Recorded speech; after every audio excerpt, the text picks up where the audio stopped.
Hello everyone, short hand की class को continue करते हुए, लेकिन ये पार्ट 15 है, लेकिन क्या है बी है, और यानी कि अभ्यास 7 है और बी है। कहने का मतलब देखिए, अभी जितना भी हम पढ़े, अभ्यास 6 पढ़े, 7 पढ़े, उसमें मोटे बिंदु मोटे डैश का ही यूज हुआ था। तो देखिए, मैं इसको हल्के बिंदु हल्के डैश को इसलिए इस अभ्यास को लिया हूँ ताकि अच्छे से क्लियर हो जाए। देखिए, मोटे बिंदु मोटे डैश तो आसानी से ट्रेस कर लेते हैं, लेकिन हल्के बिंदु और हल्के डैश को थोड़ा सा दिक्कत होता है, क्योंकि उसमें 2 बार पढ़ चुके हैं। और इसको जब हम यानी कि अभी इसके बाद जो वीडियो पढ़ते तो यानी कि 2 व्यंजनों के स्थान का होता। लेकिन देखिए, इसको थोड़ा सा समझ लीजिए, क्योंकि ये बहुत इंपॉर्टेंट होने वाला है वीडियो। क्योंकि अभी इसके बाद जो पढ़ेंगे, अगर इस वीडियो को देख रहेंगे तो वो वाला आसानी से बनेगा। तो देखिए, जब भी हम यहाँ आता है हल्के बिंदु और हल्के डैश को, तो आपको स्थान का तो पता है, यानी कि किसी रेखा के 3 स्थान होता है, पहला, दूसरा और तीसरा। यहाँ तक मुझे उम्मीद है समझ चुके होंगे, ठीक है। और देखिए, पहला स्थान पे रख देते हैं, यानी कि होता है बिफोर, ए होता है आफ्टर। पहले रख देते हैं तो स्वर को पढ़ते हैं, और बाद में रख देते हैं तो व्यंजन को। यानी कि पहले कहने का मतलब पहले स्वर को पढ़ेंगे फिर व्यंजन को पढ़ते हैं, लेकिन इसी बिंदु को हम बाद में रख देंगे। ये हल्के बिंदु होता है ना, और ये हल्के डैश होता है, और व्यंजन के बाद में रख देते हैं। तो पहले व्यंजन को पढ़ते हैं फिर मात्रा को पढ़ते हैं। यहाँ तक आपको क्लियर है, मुझे उम्मीद है। और देखिए, यहाँ पर हल्के बिंदु पहले स्थान पे आई होता है, सेकंड स्थान पे ओ होता है, थर्ड स्थान पे ई होता है। एक बार रिकवर कर लीजिए। और हल्के डैश देखिए, पहले स्थान पे आई होता है, आई होता है, और सेकंड स्थान में अंग होता है, और यानी कि थर्ड स्थान पे ऊ होता है। तो देखिए, इससे हम लोग आगे आउटलाइन बनाएंगे। और देखिए, एक बात नोट कर लीजिए, यहाँ वीडियो को रेगुलर यानी कि पार्ट वाइज देखिए, तभी समझ आएगा, क्योंकि शॉर्ट हैंड एक दूसरे से कनेक्ट होता है, क्योंकि थोड़ा सा कठिन हो जाता है, क्योंकि ये नई भाषा हो जाता है, ठीक है। कहने का मतलब नई लैंग्वेज सीख रहे हैं, ठीक है। तो देखिए, यहाँ पर दिया है इस, तो इस में देखिए पहले ई का स्वर आता है, तो पहले वाला सा को बनाएंगे। यहाँ पर देखिए, पहले वाले सा को बनाएंगे, ए वाले को सा को। और ई का मात्रा देखिए, यहाँ पर जहाँ पर ई का मात्रा लगता है ना, यानी कि थर्ड स्थान पे, यानी कि ये होता है पहले लगता है ना, तो ये होता है हल्का रहता है ना ये वाला बिंदी, तो इसको पढ़ते हैं पहले ई फिर सा को, तो ये हो जाता है इस, ठीक है। यहाँ पर दिख नहीं रहा कैमरा में, थोड़ा सा यहाँ पर ब्लर आ रहा है कैमरा में, लेकिन देखिए हल्का बिंदु होता है, फिर ई फिर सा को पढ़ते हैं। आगे दिया है उस, तो इसमें भी पहले ऊ है, तो पहले ये वाला सा को ही लेंगे। और देखिए ऊ, तो ये वाला हल्का डैश रहता है ना, हल्का डैश रहता है, और क्या रहता है, तीसरे स्थान पे रहता है ऐसे ना, तो इसको पढ़ते हैं उस। आगे दिया है इन, दिया है, तो इन देखिए पहले ना को बनाएंगे, क्योंकि पहले स्वर है, तो पहले ई का स्वर आता है ना, तो पहले यहाँ पर देखिए हल्का बिंदी रख देंगे पहले स्थान पे, तो पहले ई को पढ़ेंगे फिर ना को, तो हो जाएगा इन। आगे दिया है डैश, तो डा को बनाएंगे। देखिए यहाँ पर आपको पता है डा की रेखा गहरा रहता है, फिर सा को बनाएंगे, लेकिन सा क्या रहता है, कटा वाला सा रहता है ना, ये होता है डैश। तो आय की मात्रा देखिए, यहाँ पर पहले पे रखते हैं और बाद में रखते हैं ना, हल्का बिंदी, तो इसको पढ़ते हैं डे फिर सा, तो हो जाएगा डैश। आगे दिया है अंक, तो का को बनाएंगे, ऐसे आपको पता है का की रेखा, तो का को बनाएंगे। यहाँ पर अंक का मात्रा देखिए बीच में रहता है ना, हल्का डैश रहता है, तो अंक फिर का को पढ़ेंगे, तो हो जाएगा अंक। यहाँ तक उम्मीद है अच्छे से समझ आ गया हो। आगे और दिया है, तो देखिए ऊपर से नीचे आने वाले रा को बनाएंगे, और यहाँ अव की मात्रा है तो सेकेंड स्थान पे होता है ना, हल्का बिंदी रहता है, यानी कि पहले होता है तो और। लेकिन देखिए, नीचे से ऊपर जाने वाले रा को इसलिए नहीं लिए हैं क्योंकि वो चा वर्ग से मैच करता है। जब यहाँ अकेला रा आएगा तो ऊपर से नीचे आने वाले रा को ही बनाएंगे। आगे दिया है आईना, तो आईना में देखिए आई क्या है, स्वर है ना पहले, तो यहाँ ना को बनाएंगे। और आई, तो देखिए यहाँ पर देखिए पहले स्थान पे होता है, यानी कि पहले होता है और पहले स्थान पे होता है और हल्का डैश रहता है, तो इसको पढ़ते हैं आई, फिर ना को पढ़ लेंगे, तो हो जाएगा आईना। आगे दिया है कैद, तो का को बनाएंगे और दा को बनाएंगे, दा गहरा रहता है। और ए की मात्रा देखिए, यानी कि यहाँ पर होता है, ठीक है ना, बाद में होगा और पहले होगा हल्का बिंदी, तो फिर कै फिर दा हो जाएगा कैद। आगे दिया है औजार, तो जा को बनाएंगे ऐसे करके, गहरा रहता है जा, फिर रा, लेकिन पहले औ का स्वर है, और क्या होता है पहले होता है, और क्या है बीच में होगा, ठीक है। सेकंड स्थान पे हल्का बिंदु रख देंगे, तो औ जा में आ की मात्रा मोटा डैश लगा देंगे, औ जा फिर रहते हो जाएगा औजार। आगे दिया है मौका, तो माँ को बनाएंगे, माँ की रेखा आपको पता हो गया, ये होता है मौका, का को बना देंगे तो हो जाएगा, लेकिन मात्रा को कहाँ लगाएंगे, देखिए आओ की मात्रा है, तो देखिए यहाँ पर बीच में रख देंगे और बाद में रखेंगे ना, तो हो जाएगा मौ, फिर का में आ की मात्रा मोटा डैश रख देंगे, तो हो जाएगा मौ का। आगे दिया है पीला, तो देखिए पा को बनाएंगे और ला को बनाएंगे। तो देखिए आगे इस नियम को पढ़ेंगे। देखिए जब पीला लिखना होगा, अगर अगर देखिए अगर हल्के बिंदु और हल्के डैश के हिसाब से देखें तो पहले यहाँ पर पा को बनाएंगे ऐसे ऐसे करके, तो ई की मात्रा कहाँ लगेगा, यहाँ पर लगेगा ना, ए वाले में लगेगा फी, फिर ला में आ की मात्रा हो जाएगा पीला, लेकिन ये वाला गलत होगा। देखिए आगे इसका नियम पढ़ेंगे, इसलिए बोल रहा हूँ यहाँ वीडियो जो भी इसके बाद पढ़ेंगे तो इस वीडियो को देख रहेंगे तो वो आसानी से बनेगा। क्या करते हैं देखिए, पा को बनाएंगे फिर ला को बनाएंगे, यानी कि जब दो व्यंजन मिलते हैं तो थर्ड जो पहला वाला होता है, ये वाला पा की रेखा पहला हो गया, दूसरा वाला यानी रेखा होगा, तो पहला वाला रेखा जो तीसरे स्थान पे लगता है ना, ई उ, ये वाला सेकंड में चला जाता है, पहले में चला जाता है और तीसरे स्थान पे चला जाता है, तो ये हो जाएगा क्या है पीला। तो इसमें ई की मात्रा लग जाएगा। देखिए ये बड़ी रहता है ना, पीला बिंदी, बड़ी का बिंदी रहता है यानी कि मोटा बिंदु रहता है, तो हो जाएगा फी, फिर ला में आ की मात्रा। कहने का मतलब देखिए, जब पा को बनाए फिर ला को बनाए तो यहाँ पर क्या हो रहा है, यानी कि जहाँ तीसरा स्थान पे मात्रा को रखते हैं, लेकिन वहीं से देखिए ला के व्यंजन स्टार्ट हो रहा है, यानी कि तीसरा स्थान यहाँ पर क्या लोप हो जा रहा है ला की वजह से। इसलिए जो पहला रेखा का जो थर्ड में मात्रा लगता है ना, तीसरा स्थान पे जो मात्रा लगता है वो अगले व्यंजन के पहले चला जाता है और तीसरे स्थान में ही चला जाता है। हो जाएगा पहले पी को पढ़ेंगे फिर ला को। अब यहाँ तक मैं आपको अच्छे से समझा पाया हूँगा।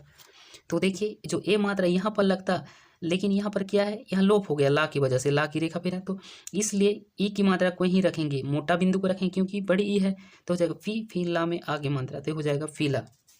आगे दिया है देखिए, यहाँ पर दिया है नीला, तो देखिए ना को बनाएंगे ऐसे करके, ना को बनाए फिर ला को बनाएंगे, तो सेम वही होता है। देखिए जहाँ पर तीसरा स्थान होता है वहाँ ला की वजह से वहाँ लोप हो गया, इसलिए जो ना का यहाँ पर मात्रा लगेगा वो अगले व्यंजन के तीसरे स्थान पे चला जाएगा और पहले में चला जाएगा।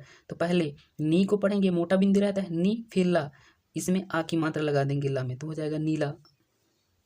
जैसे मैं यहाँ क्या बड़े ई से रिलेटेड बता दिया हूँ, जैसे कि एक शब्द ले लेते हैं, जैसे कि यहाँ पर बिल लिखना हो, बिल लिखना हो, देखिए बिल, तो देखिए यहाँ पर बा को बनाएंगे फिर ला को बनाएंगे, लेकिन वहीं देखिए जहाँ तीसरा स्थान पे मात्रा लगता है ना, वहाँ पे ला का व्यंजन स्टार्ट हो रहा है, यानी कि लोप हो जा रहा है तीसरा स्थान, इसलिए जो यहाँ पर ई की मात्रा लगता, यानी कि हल्का बिंदी यहाँ पर लगता, तो यानी कि बा की जो रेखा में तीसरा स्थान पे ई की मात्रा लगता, तो अगले व्यंजन के तीसरे स्थान पे चला जाएगा, लेकिन मात्रा इसी के लिए पढ़ेंगे, पा के लिए, तो हो जाएगा पहले बी को पढ़ेंगे, यानी कि बा में ई की मात्रा हो जाएगा वी, फिर ला।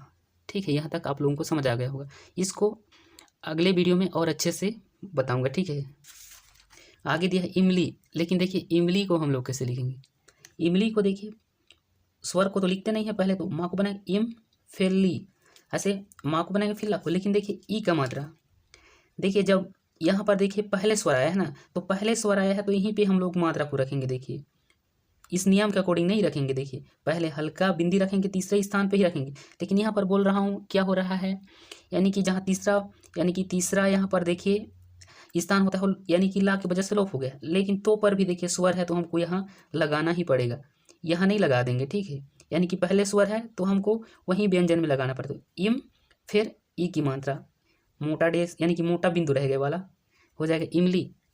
यहाँ क्या समझे आप लोग, जैसे कि यहाँ पर देखिए ये व्यंजन है, व्यंजन के बाद ई की मात्रा आ रहा है ना, तो ये अगले व्यंजन में चला जा रहा है, लेकिन देखिए पहले क्या है, यानी कि जो शब्द स्टार्ट हो रहा है स्वर से हो रहा है, तो स्वर से होगा तो उसी व्यंजन में रहेगा, जैसे कि इमली, यहाँ पर इसको यहाँ पर नहीं रखेंगे, यानी कि दूसरे व्यंजन थर्ड में नहीं रखेंगे, जब स्वर से स्टार्ट होगा, तो आप इसको नोट कीजिए। ठीक है, आगे जाएंगे तो देखिए यहाँ पर दिया है इडली, तो इडली को देखिए कैसे एक में हम लोग अटैच करके बनाएंगे आसानी से। तो देखिए यहाँ वीडियो बहुत ही इंपॉर्टेंट है, अभी तक चैनल को सब्सक्राइब नहीं किया तो सब्सक्राइब कर लीजिए, नए हो तो बिल्कुल कर दीजिए अगर पहली बार इस वीडियो में आया हो तो, और रेगुलर देखिए तभी समझ आएगा। आगे दिया देखिए इडली, इडली देखिए पहले टा को बनाएंगे फिर ला को बनाएंगे, लेकिन वही बोला हूँ देखिए पहले स्वर से स्टार्ट हो रहा है ना, तो पहले ई को यहीं पे लगाना पड़ेगा, यहाँ पे नहीं लगाएंगे सेकेंड वाले व्यंजन में, पहले में ही लगाएंगे, जब स्वर से स्टार्ट होगा तो, जब व्यंजन से स्टार्ट होगा तो अगले में चला जाएगा, तो हो जाएगा पहले इट फिर ई की मात्रा लगा देंगे, तो हो जाएगा इडली, ये हल्का बिंदु है और ये मोटा बिंदु है। आगे दिया है कैमरा, तो पहले का को बनाएंगे फिर माँ को बनाएंगे फिर रा को बनाएंगे, तो आई का मात्रा देखिए यहाँ पर पहले स्थान पे लगता है लेकिन बाद में लगता है, हल्का बिंदी रहेगा, कैम, ये हो जाएगा कैम, रा में आ की मात्रा मोटा डैश हो जाएगा कैम। आगे दिया है कैलाश, तो का की रेखा आपको पता है, फिर ला को बनाएंगे फिर सा को बनाएंगे, ये वाला कटे वाला सा रहता है ना, वहीं आ की मात्रा यहाँ पर हल्का बिंदी रखेंगे कै, ला में आ की मात्रा फिर हो जाएगा सा। आगे जाएंगे तो दिया है साइरस, साइरस को कैसे बनाएंगे, देखिए सा को बनाया, फिर रा को बनाया, फिर सा को बनाएंगे। लेकिन इसमें देखिए साई आ रहा है ना, तो पहले स्थान पे होता है। देखिए यहाँ पर हल्का डेस रहता है, तो इसको पढ़ते हैं साई हो जाएगा, फिर रा, फिर सा, तो हो जाएगा साइरस। आगे जाएंगे तो दिया है चांद। तो चांद को हम लोग कैसे बनाएंगे, देखिए मैं बताया था, जैसे चांद लिखा उसके बाद ऊपर में एक जो रेखा खींचा उसके सिर में, तो इसी को सिरोरेखा बोलते हैं। तो मैं इसके पिछले वीडियो में बताया था कि अनुस्वार और अनुनासिक स्वर, इसको बहुत ही डिटेल से मैं बताया हूँ, तो उस वीडियो को जाके एक बार देखिए एकदम बेसिक से, ठीक है। इसको एकदम बेसिक से बताऊंगा तो वीडियो लंबा होगा, क्योंकि मैं इसको बता चुका हूँ पहले, ठीक है। इसलिए देखिए जो भी वर्णों के ऊपर या सिरोरेखा के ऊपर एक चंद्र बिंदु लगा होता है वही अनुनासिक स्वर होता है। तो पहले चा को बनाएंगे, फिर दा को बनाएंगे, लेकिन जहाँ पर आ का मात्रा लगता है, देखिए जहाँ पर आ का मात्रा लगता है वहीं पे देखिए एक छोटा सा शून्य बना देंगे, एकदम छोटा सा शून्य, तो उसको यानी कि अनुनासिक स्वर के लिए यूज कर लेंगे, तो हो जाएगा, इसको पढ़ेंगे चांद, गारा रहेगा चा ना। आगे दिया है आँच। तो देखिए आँच में क्या है, यहाँ पर अनुनासिक स्वर है लेकिन स्वर पहले है ना, तो पहले चा को बनाएंगे, ऐसे करके चा बनता है, और जहाँ पे आ का मात्रा है देखिए वहाँ पर देखिए जहाँ पर आ का मात्रा लगा वहीं छोटा सा शून्य बना देंगे, तो इसको पहले आ को पढ़ेंगे फिर चा को। तो देखिए क्या होता है, अनुनासिक स्वर कहने का मतलब जिसका उच्चारण नाक से होता है और ऊपर चंद्र बिंदु होता है, यानी किसी देखिए यहाँ पर देखिए वर्णों के ऊपर या इसको सिरोरेखा के ऊपर कहें, ठीक है। चांद लिखा उसके बाद एक लकीर खींचे उसको सिरोरेखा बोलते हैं, उसके ऊपर जो एक चंद्र बिंदु लगा होता है उसी को ही हम लोग क्या बोलते हैं, अनुनासिक स्वर बोलते हैं ना, ठीक है। इसका उच्चारण क्या होता है, नाक से होता है, वो होता है आँच। यानी जहाँ पे इसका मात्रा लगेगा, जैसे आ का मात्रा पहला में लगता है तो पहले में छोटा सा शून्य बना देंगे, तो हो जाएगा आँच। इसको मैं अच्छे से बता चुका हूँ, ठीक है, लेकिन यहाँ पर रिकवर कर रहा हूँ, सारा आउटलाइन समझ आ रहा होगा मुझे उम्मीद है।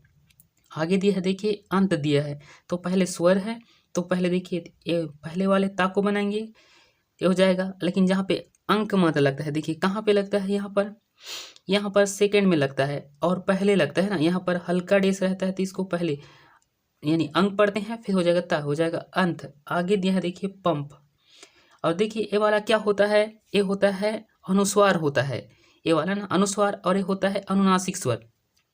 यानी कि अनुस्वार को भी बता चुका हूँ अच्छे से, और अनुनासिक यानी कि अनुस्वार को भी अच्छे से बता दिया हूँ, और अनुनासिक स्वर को भी हम लोग पढ़ चुके हैं। तो ये क्या है, अनुस्वार है, यानी कि वर्णों के ऊपर एक बिंदु लगा होता है उसे ही अनुस्वार कहते हैं। जैसे कि कोई वर्ण है अथ है, उसके ऊपर एक बिंदु लगा है, इसी को ही हम लोग अनुस्वार कहते हैं। या सिरोरेखा के ऊपर एक बिंदु लगा होता है उसे ही अनुस्वार कहते हैं।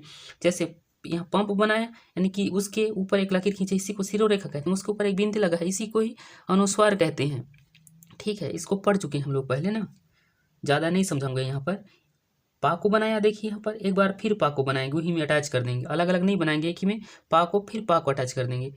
और जहाँ पे अंक के मात्रा लगता है देखिए, और यहाँ बाद में लगेगा ना, और सेकंड स्थान पे लगेगा हल्का डेस रहेगा, तो इसको पढ़ते हैं पंप। आगे दिया है कंप, तो का को बनाया फिर पा को बनाएंगे, सेकंड स्थान पे लेकिन बाद में रहेगा हल्का डेस, तो इसको पढ़ते हैं अंक की मात्रा के, तो हो जाएगा कंप। मुझे उम्मीद है यहाँ तक आपको सारा आउटलाइन समझ आ गया होगा। अगर कोई सभी आउटलाइन समझ नहीं आएगा तो कमेंट करके बता सकते हैं, पिछले वीडियो में फिर बता दिया जाएगा, ठीक है अच्छे से। वही कहूँगा, नए हो तो चैनल को जरूर सब्सक्राइब कर लीजिए, अभी तक सब्सक्राइब नहीं किए हो तो, क्योंकि यह इस चैनल में एकदम बेसिक से शॉर्टहैंड की क्लासेस चल रही है, ठीक है। अब कमेंट करके बता सकते हैं, मेरा यहाँ छोटा सा प्रयास आप लोगों का कुछ हेल्प हो पा रहा है कि कैसे। फिर मिलता है इसी तरह वीडियो में, तब तक के लिए जय हिंद। साथ ही टेलीग्राम को ज्वाइन कर लीजिए, इस चैनल के डिस्क्रिप्शन में उसका लिंक है, और साथ ही इंस्टा में भी मुझे फॉलो कर लीजिए, ठीक है, वहाँ भी शॉर्ट वीडियो डलाता रहता है, ठीक है।